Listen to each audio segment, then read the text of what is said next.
Good afternoon to you. It's the Joel Natale Show. We are live, local, and award-winning from our Kingdom Financial Group studio here at 5th and State, and having the crucial conversations that Erie needs. And once a month, we connect with the Erie County Executive.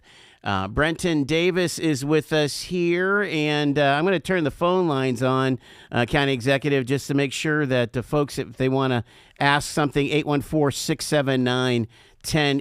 Welcome back. We appreciate you being here, sir. Thanks for having me once again. Alrighty, I'm going to jump right in here, and let's talk about the tractor. People have been bugging me to ask you about this tractor. Can you give us a little bit of background on that land? Because I'll give you my editorial comment. We should be converting that land into economic development, but that's just Natale talking. Well, Go ahead. And that sparks a whole nother update. Right? Yeah. I mean, you got to be careful what you wish for. You know, I mean, there's folks that want to see it farmed. There's folks that want to see it developed. There's folks that just wish, like, you know, so I mean, to me, one, we've got to get a fair appraisal, because that's part of, you know, we're being sued, obviously, over the library, saying, hey, I mean, that's literally one of the points in the lawsuit, is that you as county executive, you have a fiduciary responsibility to draw a return for the taxpayer, right? Yeah.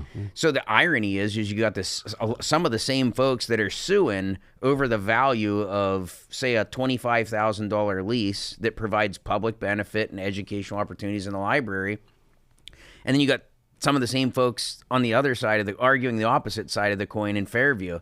Well, here's the thing. It's got to be assessed. You know, so we're in the process of finding a fair market value. You can't just lease something because you want to lease something. You have to take all the taxpayers in mind, and we have very clear processes and laws for this. So, I mean, I think the other thing is you got to be careful. You know, if the county, and I say this to residents out there in Girard and Fairview, and I've said this a couple times throughout the year, look at the uproar of the solar farm development that's literally right across the street there. So you don't think if the county goes out to bid for a use, and you can't say, well, we're going to go out to RFP for agriculture only or whatever. That's not how this works. Right. I mean, there's nothing that would stop a guy from saying, well, you know, the Wisers farm this for $100 an acre a year. Well, I'll give you $200 an acre a year. I'm going to bring in my skid steers, bulldozers, and I'm going to put a freaking motocross track in here. Oh, my. You know, or even worse, what if you say that some of these places, for some of these solar farms, these farmers are getting upwards of $1,500 an acre. Are they really? $1,500 an acre. So, I mean, who's to say that solar company, they're already having, obviously, an investment. They would love to be able to add another 180 acres right across the street, or even 150 south, and leave the other things vacant. So, I mean, the folks that like are upset about this, I say sometimes inaction is the best action. You know what I mean? Like, sometimes... Well, isn't it kind of your responsibility or government's responsibility for the highest and best use of government land? And that's 100% why they're, you know, that's the crux of part of that lawsuit in the library. They're saying, well, you could have gotten more money. Well, you balance the public benefit, and it's a fair price, right? Like, right. I 100% stand on that. But you can't tell me that the lease that we're getting for $25,000 a year for 3,200 square feet in a library should garner like more money than 186 acres of prime farm ground. You know what I mean? So, like, just because something happened historically and people are accustomed to it doesn't make it lawful or right. And so now we're in this position where, you know, that's why I said, it's one of those positions where you have to be careful what you wish for. Yeah. Because, I mean, you might get that motocross track. You might get somebody that says, nah, like, I want to put a solar farm in here. And I mean, how do you argue against that? What is it zoned for? It's zoned industrial in the front and residential in the back. It's the same zoning, and the farmer next door on Heidler Road on the Heidler farm. Yeah, that's the whole point of these town meetings in Fairview and all the uproar, because he wants to rezone the back portion, much like we tried to do. You know, when we proposed putting a business park there. Yeah. So I mean, to me, it's, you know, we're going to get it evaluated. Ultimately, it's county council's call. I mean, they put out the lease, they rescinded it, they pulled the rug out from under that project, and it is what it is. But, and I understand there's certain people that don't want to look at it, that are the 50 people or whatever that live near it. Mm-hmm. But I can tell you there's a lot of people in Waterford and Corey and Northeast in the city that say, hey, like, I don't want to pay more in taxes. If you can bring in a couple $1 million and create some jobs, you know, and you notice the same folks that are in an uproar about Fairview aren't upset about the business park in McCain. Right. It's the guy across the street in McCain that's upset about it. So it's just that's economic development. That's development as it is. I mean, there's a lot of people that are in uproar about the library. I wouldn't even say a lot. There's just a very vocal minority that gets upset about things in government, and those are the ones that you hear from. It's the people that are happy. It's the people that don't have an opinion. I've never once had somebody, you watch a county council meeting or look in our, inbox or any of these things, the messages, and have somebody say, hey, I'm a resident and I don't really care about this. Like, nobody's ever sent nobody that email. actually puts that email out. And every once in a while you're, hey, good job, keep doing it. But you hear that a lot. Wow. So, I mean, to me, but to get to the point of the tractor. Yeah, what are you going to do with the tractor? So, I mean, Kathy Dahlkemper, their administration had an old tractor. And they went out and they sold it, whatever. And when I came into office, like, I was like, hey, look, let's just give it a little time, see what we need. Let's work through kind of what the needs are. Well, when all this stuff happened, we spent a lot of money. I mean, it's not like we bought a tractor just for Pleasant Ridge. I mean, the county owns a fairly substantial amount of property that we have to maintain. Edmund L. Thomas. We have acreage that's not maintained at the public safety building. We've got the McCain Business Park under the Redevelopment Authority. We've got a lot of opportunities. Take, for instance, the brush hog that needs done at the Corey Airport. There's a lot of authorities. There's a lot of different places where it can be used. But even things like just maintaining our properties, more effectively, more cost effectively, and providing our maintenance personnel the equipment to do it. Even things like stacking snow. I mean, if you knew how many tens of thousands of dollars that we pay for somebody to bring a skid steer and stack snow, when I can just bring a maintenance guy in early and go, yo, stack snow, and let it melt. Then we're not hauling it out. We're not doing all these different things. We're not paying a premium price. I mean, heck, just to keep the Community Resilience Center open during Snowmageddon, I drove my 12,000-pound track skid steer from my house on East Gore Road, clear downtown. It's like a 3 miles or 2.5 miles one way on rubber tracks down the road in the middle of the night to keep this open for our volunteers. So I mean, like, there's just certain things that you're in positions where when snow falls that heavy, our county plow trucks couldn't even put a dent in it. We got 1 tons or F-250s and smaller trucks. So, I mean, like, snow gets heavy. You can't move it. So sometimes you need something with a little more tail to do that. So do you have a trailer and a truck to pull this? So counties have trailers. We have trucks. We have all kinds of different things. I mean, we actually took in a donated piece of equipment from emergency management. So we've got several very large trucks. I mean, we've got all things that we need to do it. Okay. But I mean, at the end of the day, where does all that live?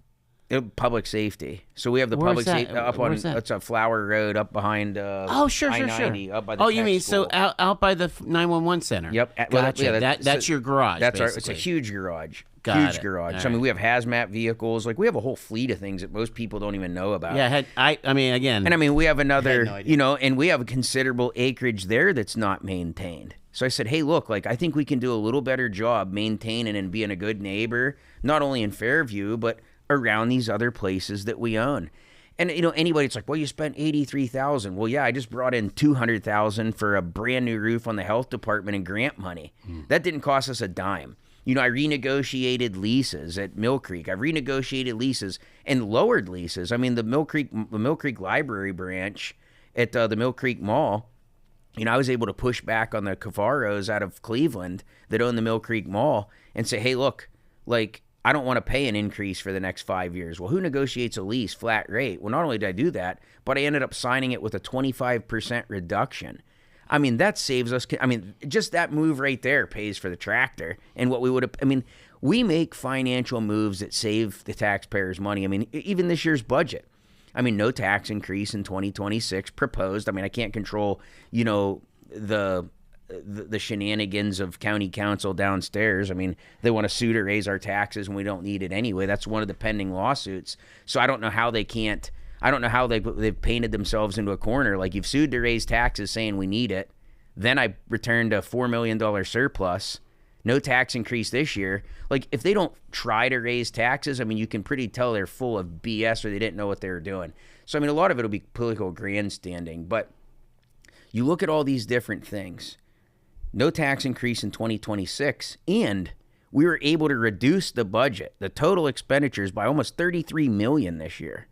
You know, so I mean, like, we're spending $33 million proposed as the budget is right now in 2026 and we did in 2025. You're spending less. So $33 million So the less. budget went down. So like where we were like 572 in 2025, we're in like 547 or whatever the math is. I mean, I don't have the exact number, but it's about 33 million less.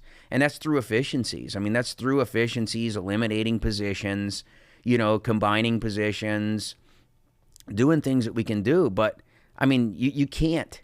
I don't think you can do any better. You know, I mean, you hear even my opponent talking about, well, we're going to do this with the budget. Show me. The budget's online. Like, it's easy to talk about it, but like, you show me where you think you can do it, because we just did it. We're going to talk to the county executive more about the budget here, but first it's time for a break. It's 4:17 on Talk Erie.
$4:21, it's Talk Erie and the Joel Natale Show, our deep dive into county issues with the county executive, Brenton Davis, here on the show.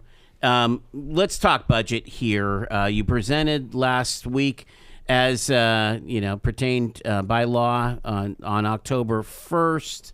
You mentioned that it's actually you're spending less. How do you get there? What are you doing that you're spending less, I guess? So it's efficiencies. I mean, you got to look at everything. I mean, you have to justify. You have to justify these expenses just like you do. It's things like the elimination of the Human Relations Commission. There's a redundancy there. I've said that over and over and over again, and I'll continue to eliminate that from my budget. But it's in existence now, and it's being funded, right? It's in existence. I mean, funded to a limited capacity, right. But it's in existence. But we also have a Human Relations Commission at the state. I mean, heck, Rock Copeland even sits on the board of it. So I mean, you can't argue that there's not redundancy. I mean, it's literally called the same thing, serves the same purpose. When you've got to go out and drum up business and advertise and do all these different things. But I mean, even in the bigger picture, that's just one line item of many. Where you can look at things and say, do you really need X amount of people or this amount of overtime or just the money that you're spending in different places? It's just like your household budget. When you tighten the belt, you want to be careful that you're not tightening it so tight that you can't function. So, I mean, I still believe that we have a solid budget. It restores things like that council has attempted to cut, despite massive success, like our economic development department, being able to leverage that $6 million to a $43 million historic investment and ultimately a tax cut to our residents. And things like the public information officer, when these same folks that decry communication with the public and this, that, and the other. Well, you take away the microphone, you take away the cameras, you take away the coordinator that's supposed to, coordinate transparency with the public. I mean, they did it on purpose. It was a political move, I mean, I think, I've even had staunch Democrats say yeah, that's pretty sad. Mm-hmm. Hey, you might not like everything that I do, but every administration prior has had that. I mean, heck, even the city of Erie has a public information officer. Mill Creek has a public information officer. So for our entire county to not have a single one, I mean, that is 100% deliberate. I mean, this is the obstacles and opposition that I've talked about from this activist council that claims, oh, Davis doesn't get along with people. When you're trying to strong arm government and basically clip both wings off the aircraft that I'm supposed to fly, you're damn right I'm going to fight you. Because the people deserve to know what's going on in their government. They deserve to know all the wins that are stacking up. I mean, you look at the ribbon cutting this weekend at the library. I mean, even people have said, yeah, I wasn't quite sure on that. Now they're we've had a ridiculous amount of messages and people reaching out this thing is awesome. They're so cool to be down there. And they're I can't believe anybody in their right mind. I've been saying this, who on earth would be opposed to education and things to do in our library? It creates a destination on the Bayfront. You pair that with the $1 million plus in the Child's Museum that we're about to invest in upgrading our Child's Museum, and then off the back deck that we're building. The children's part of the library? I'm sorry, the Children's Library. I know I said Children's Museum. Can I jump in a second? Yeah, please. Because this is the thing that burned me the most about the CLEAR, the Center for Lake Erie Education and Research, in Project Neptune, is that the opposition to that project did not give Gannon the benefit of the doubt. Has Gannon ever presented anything but world-class kinds of work? When you think about their dorms, the renovation of the Nash Library, their efforts throughout the community, and their investment here at the EDDC, they're always on the cutting edge. And, with that brand new auditorium, have you been in the new Highmark? Oh, absolutely. I mean, my gosh, it's gorgeous. And so why would we think that would be some kind of but I mean, look at it. Less than thing? I mean, you just got to look. You just got to look at who it is. I mean, you got Mary Rennie, a former disgruntled county councilwoman that quit, used to be the former library director that once again quit. You got her paired with Rock Copeland and all these folks that want to create the obstacles and oppositions. They're all connected. I've been saying this the entire time. These folks are entrenched. It's about the status quo. It's about maintaining business as usual and political control. And look at what, the last 60 years of Democratic gridlock has gotten us in Erie County, Pennsylvania. Less opportunity, less people, less prosperity, higher taxes, larger debts, outdated infrastructure, managed decline. I mean, you can't tell me there's a positive trend or positive correlation that can be made anywhere by the leadership that we've elected previously. And I mean, I've fought like hell for the last 4 years to get us out of the ditch, but it's not going to happen overnight. But like as you said, like look how many ribbon cuttings and things that we've been doing in the last couple months. That's the testament of 4 years of hard work. And if we wouldn't have had these obstacles and opposition of this activist council and these folks working to pull the rug out from under the people the entire time, they sit there and say, well, you don't have any of these wins. Well, you cut both legs out from underneath your quarterback and then sit there and complain that he's only got half as many touchdowns on the board as you think he should have. Well, I'm still in the end zone, no matter what. And we could be a heck of a lot further ahead if it weren't for these obstacles and oppositions. But that's the nature of the checks and balances of government. And that's why government always moves slower than the private sector, because as a private sector business owner, I make a decision and I move, right. And you don't have that in government. You always have somebody that, think about it. They've defunded ambulances and then at the same time tried to fund things like DEI that has drastically failed and went far off the rails. They've defunded parks investments. Like, why on earth would you be opposed to somebody getting an ambulance that saves their life, or somebody that, or a municipality that wants to invest in somebody's park in their neighborhood? Like this is, and I don't think they have a strategy other than just dysfunction, chaos, manufactured chaos. And they're just trying to set a stage for, my opponent, who has absolutely no substance other than elect me, I'm not him. Let me jump in on this and back to the budget for a second there. At the budget announcement, you kind of delineated all those park investments and infrastructure investments and things, well over $2 million invested. When you look at this year's budget, are you replenishing some of the ambulance money, the EMS money, and are you replenishing some of these strategic investments? Because the ARP money kind of has run out, right? It's for the most part it's gone. Yeah. It's allocated. So realistically, this next county executive term is going to be more like, the days of, like, I wouldn't say like a Judy Lynch, but like probably like a Barry Grossman or a Rick Schenker, where there isn't a ton of investment. You're really going to have to be aggressive to go back almost to the old way, but you're going to have to do this in a modern era, a Trump era. If the next county executive, the Fed money is not coming. It's not coming. It's not coming. They're tightening the belt. They're looking at ways to. You look at it. Even the state, and this is the way this works. And I hope my opponent's listening. I'll give you another free education on how county government actually works. But you look at the federal government. They're tightening the belt, and then what do? You see the battle. You see the battle between, and I don't really think it's a battle. It's more or less like our governor grandstanding. I'm going to have you hold your thought here because we're up against the bottom of the hour here. We're talking to the county executive. It's the monthly meeting with Brenton Davis here. Stay with us. 4:30 on Talk Erie and the Joel Natale Show.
It's Tuesday, first Tuesday of the month. That's when we get to have a conversation with the sitting county executive, Brenton Davis. If you have a question for the CE, 814-679-1080. We're live from our Kingdom Financial Group studio. And County Executive Davis, we were talking about that the current climate in the federal government, of course it's in a shutdown now, is that less money, not more. We're not going to see this huge pipeline of cash like we did over COVID. And it's not that it's there, but I mean, to me, it's like you see this campaign on the other side basically saying, look at all this chaos in county government. It's like, open your dang eyes. Like, we have a state budget that's months late. We have a federal government that's completely shut down, and they're essentially in a Mexican standoff over their own issues and clean bills and different things. And then you have like our governor that wants to take shots at the president, which I don't even think the president even pays attention to our governor, to be honest. But to me, the next county executive, you're not going to have all this ARPA money that council can just magically allocate it because it's in the bank account. Those days are gone. I mean, you're starting. Now it's going to be a game of compete to get the money. And I mean, and you've got to be aggressive. You've got to be aggressive. You've got to fight. And you're going to have to do that with relationships not only in the governor's office, but most importantly, under the Trump administration. You know what I mean? She's running as an anti-Trump candidate. And it's, I worked very well with the Biden administration. I worked very well with the Trump administration. I'm going to work with the Shapiro administration or a Garrity administration if it were to happen. It makes not a bit of difference to me. We're tried and true about being able to get this grant funding. I mean, look at the health department roof today. I mean, $200,000 that we had for that roof paid for. There's all kinds of different things, but you've got to be positioned to be able to fight for this money. I mean, here we are this week. My opponent absolutely refuses to have a second debate with me. If you are afraid to debate me, it's the easiest part of being the county executive you'll ever do is run a campaign and debate. If a televised debate scares you, you will get absolutely eaten alive in Harrisburg and even more so in Washington, D.C., and that's not even getting into the local politics of dealing with municipalities and all the different struggles that come with that. But you look at tightening the belt at the federal government, that buck gets passed. The feds say it, and then look at Governor Shapiro's like, well, we're going to have to cover the vaccines and we're going to have to do this. Or it's these unfunded mandates that always get kicked down the ladder. They go from the feds, go to the state, not our responsibility. Well, all government is local, right? So these unfunded mandates are what really strap your budget in the county, because I can't kick this stuff to the townships and say, oh, West Springfield or Springfield Township or Amity or Concord, like, oh, you guys are going to have to take care of human services in your area. Like, they got a $300,000 a year budget, and they're not positioned to do that. Let me jump on that, because again, multiple grants and multiple, what'd you call them, gap funding and so on. When we had the money, I'm fearful that some of these sewer projects and things may not be fully funded. Maybe they were phased situations. What is a green township supposed to do, or a greenfield or northeast? Well, I think that's. I mean, one, you have to look at the wisdom of what my administration did and the lack thereof under the Dahlkemper administration, where they wanted to give $10 million to DEI, and I had to fight to claw the funding back. It's one of the first things that I did. So when folks are just now starting to see these projects get done, well, that was part of a year and a half fight to even get the money, and then work with the townships and put the funding together to take $6 million and turn it into $43 million. But are those completed projects, or are they going to be bridge to nowhere? No, because to me, you can't argue. I mean, if you put anything new in the ground, a new culvert, a new stormwater system, a new water line, a new sewer line, whatever it is, that's new. You know what I mean? You're buying 50 years at least, if not more, like the things we just did in Wesleyville, or the stormwater work going in Corey or Union City or Mill Creek. It's all projects. I was just standing in a lady's backyard like just an hour and a half ago in Mill Creek, completely underwater. Completely underwater. So, you look at this. Any investment is a good investment as long as it's done intelligently with the taxpayers in mind. That's the job in government. Like, you're never done. You're never done. And there's so much failing infrastructure out there that you've got to keep going. You've got to keep doing these things. So where does the money come from, you think, Brent? You have to continue. You have to continue to keep competing for these grants. We've shown that we have an effective mechanism to go out there and get it. We have the people, as long as council doesn't cut the economic development department, but I'm confident that we'll win that in the veto and we'll win that in the lawsuits. But, even if it was just myself against the world, from my office working with my township partners, we could still get the money through the state and the feds. But you've also got to look at what is the local contribution. And the whole part of that is like, it's kicking the can down the road, 40 years of managed decline. Mm-hmm. If these local taxpayers in these smaller townships, it'd be a choice of either A, you're not going to get anything done to the bridge to nowhere as you talked about, or right. B, it's going to be an unfunded mandate like the sewers and things are, where the state DEP comes in and says you will do this. And then you have Green Township. Yeah. I mean, I sold every property I had out there because of that. Wow. And I mean, when you got $10,000 to hook up and $100 per unit a month and all these different costs that you never had with a septic system, I mean, that's problematic. So, I mean, the how, I mean, it's understanding the system. And this is why I tell folks, like, be careful what you wish for. Like, you will not have time. This new, I mean, if my opponent were to ever be successful, she's not going to have the time to hit the ground running. Like, you need to know where to go, who to talk to, and then you've got to successfully be able to navigate the Trump administration, which would be very difficult, I think, for an extremely left-leaning liberal Democrat. Let's talk about some of the other projects that have been in the news lately. What's the latest with the tiny homes? Again, we have an extreme housing shortage. I mean, and you have these 25 homes over there by the Resilience Center. Yep. Right? So I mean, everything's staked. Everything's staked, and we're we got to go out for bid and get these utilities in the ground. So obviously, you got to start from the bottom up. You got to get your water, your sewer, your electric, your transformers. Have we worked everything out with the city now? So in terms of working things out with the Schember administration, I think the $300,000 investment is worth the tactical pause to be able to go after an exemption with a new mayor. I think that's the smartest thing to do. Like, you're not going to rush this through in the next couple months, So I mean, why force a bad situation for something is the wrong answer? Mm-hmm. You know what I mean? So like, pouring $300,000 of concrete for absolutely nothing to nowhere when we could build 10 more houses for that cost. I mean, these folks have absolutely, I mean, they're off the rails. I mean, they wanted to charge $15,000 for the Veterans Parade for overtime. Like to the point where you're going to take something that's been around for decades and kill the Veterans Day Parade this year. I mean, it's things like, I mean, that's the danger of having a lame duck administration. I mean, the accountability is no longer there. It's things like not just the Veterans Parade, but the right to know request for them to release my opponent's felony arrest records.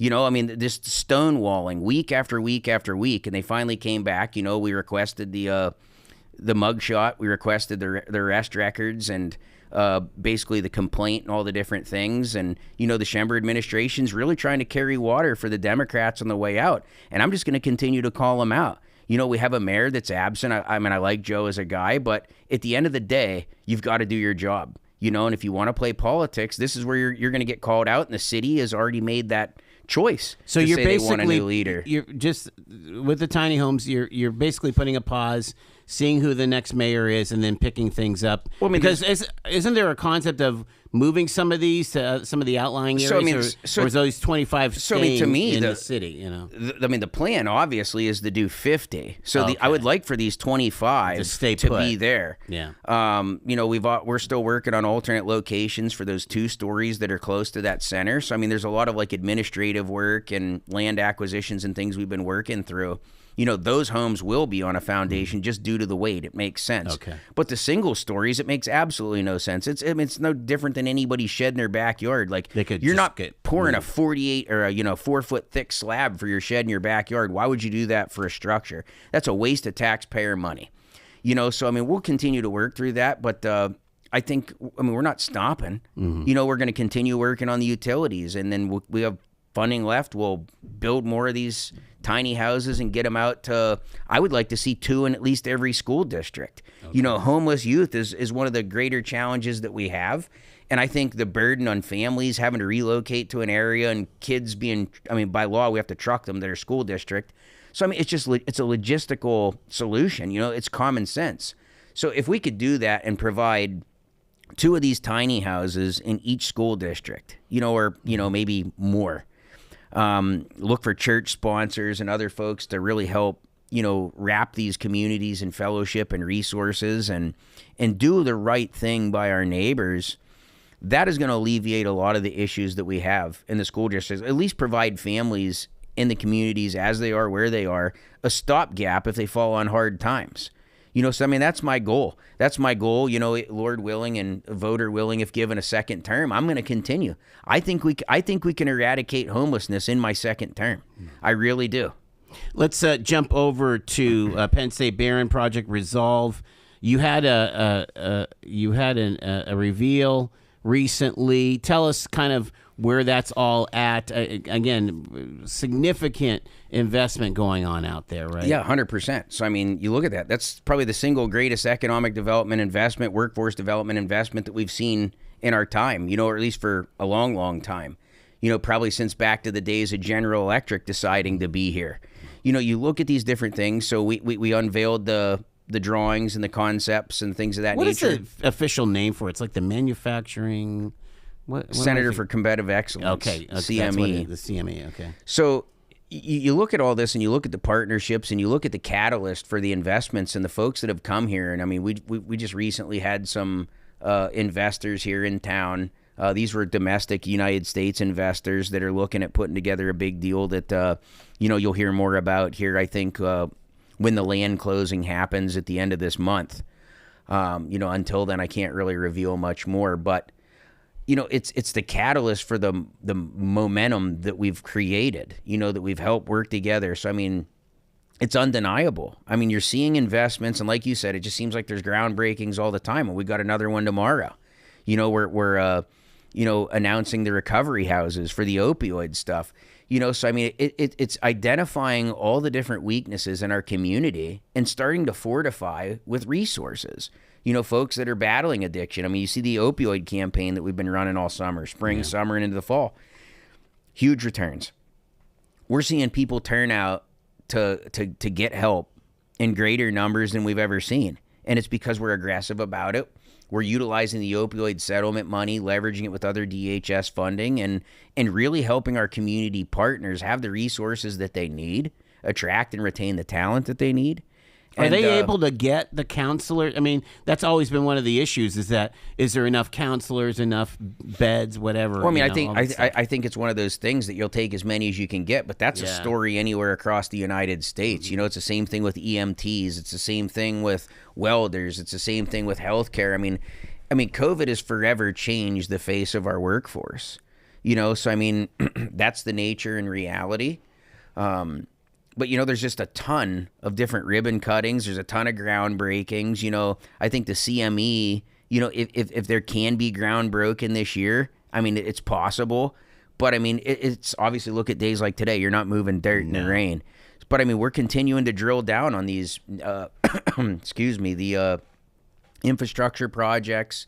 EMS, we're continuing to drill down on that. We got an ambulance. We purchased the ambulance for West County, made good on that promise. And, I'm going to hold council accountable and saying that when they need that money, or we need that money for wages and reimbursements and scholarships, that they're going to be there to do it out of the general fund. Okay. The do we know the extent of this CME? How big can that be? Well, I mean, again, dollar amount are we talking about? Here's another point. Because Penn State's involved, WabTech's involved, the county's involved, right? I mean, but you got to look at here. It comes down to your relationships with your political leadership, right? Mm-hmm. That, like, we are the only ones that are going to successfully navigate. Because I'm going to tell you right now, that's just how elected officials operate. It's great hearing from such and such from a university or a consultant or Infinite Erie or any of these folks that want to create relevance in some cases.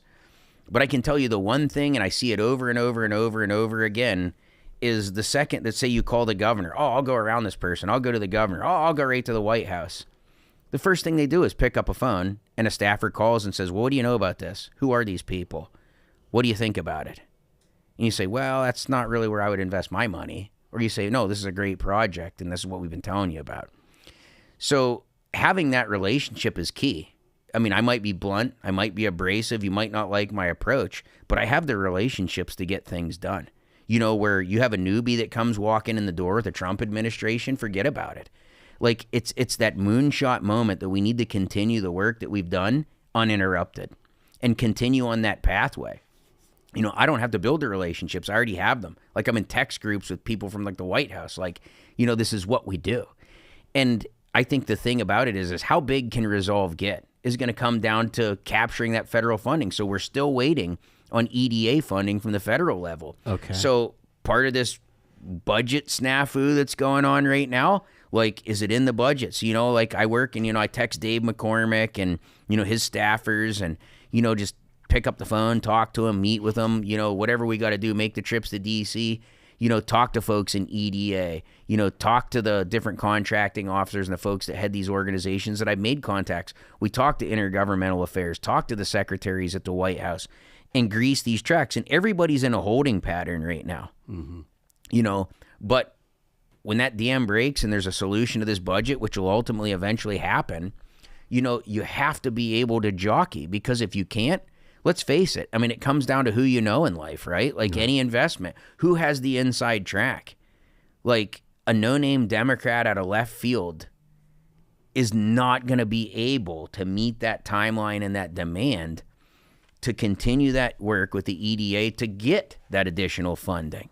Like, you're just not going to be able to do it. And even if you ran the Democratic side of the fence, like, thank God, like, Senator Fetterman, as we were talking about, has kind of found, like, a common sense thread of, like, hey, we've gone too far left, we've gone too far woke, like, and we were even talking, like, he's probably going to get primaried as a result. So, I mean, you can't even count on your Democratic colleagues to carry the water. You know, I mean, this is a Republican-strong government, you know, right now, especially in D.C., and we all know what that landscape looks like. So, I mean, like, you hate to say it, but politics in this instance matter. Yeah. One last question for the county executive here, as we're kind of quickly running out of time. I mean, I feel like there's a lot of lifts out there, you know, when you think about, you know, making sure that municipal projects are able to continue to be done, making sure that, you know, that the human services and all the kind of the typical county functions are running. Yet, you know, we can't seem to get a budget. We can't see. We're under a government shutdown. What is the relationship with the Erie County legislators, and how much of a help are the legislators, both the senators and the representatives there? So, I mean, you're talking in terms of the budget. I'm talking in terms of making sure that we're going to be able to bring some of these things to fruition here. Well, I mean, I think that's 100%. You know, it comes down to relationships. You know, it comes down to who's in the governor's seat. It comes down to, you know, who your representatives are. But I mean, Rep. Bizzarro, Mirsky, Harkins, I mean, are they co-laborers with the county to make some of this stuff happen? Well, I mean, that's Laughlin. 100%. I mean, it's things like the Criz. You know, Dan was instrumental in that. But I mean, it's things like these RCAPs. I mean, I met with Bob Mirsky. I met with Pat Harkins. I met with Dan Laughlin. You know, I mean, those are the folks. I mean, Jake Banta. I mean, those are the big players. Senator Scott Hutchison that represents Corey. Those folks help carry the water to bring these RCAPs home. That's 100%, and that's how we speak with one voice. You know, that's the Erie delegation working. You know, obviously we got the one-offs that elected representatives that think they're on their own island and don't need to play ball. But I mean, we collectively have been able to get this stuff done. And I mean, it doesn't matter whether it's Democrat, Republican, or whatever in that instance. You know, but right now in terms of the budget shutdown, any of them that I've talked to, I mean, they're basically like, it's a stalemate. You know, like not a single one of them is going to be the catalyst to changing the entire state budget, or even Mike Kelly being the catalyst. Crawford County's crying, like, right now. Is Erie in a position that way too? Well, I mean, those are my fiscally conservative folks down there in Crawford County. That's what they do. I mean, they're tighter than two coats of paint. I mean, I love them to death. But like, I mean, they're already furloughing people, and you know, I mean, and clear down to Westmoreland County. I've got colleagues all over across the state that are already laying off county employees. Wow. The difference is like one, we are the second highest reserve fund balance of anywhere in the state of Pennsylvania for third-class counties. Second only Berks, and they got more money in the Catholic Church, it seems. But you know, got to be careful when you say it. Anyway, we've also got a healthy reserve in DHS. Like, I mean, we could go clear till probably like March or April. So you're of next able to year. You're able to fund all these.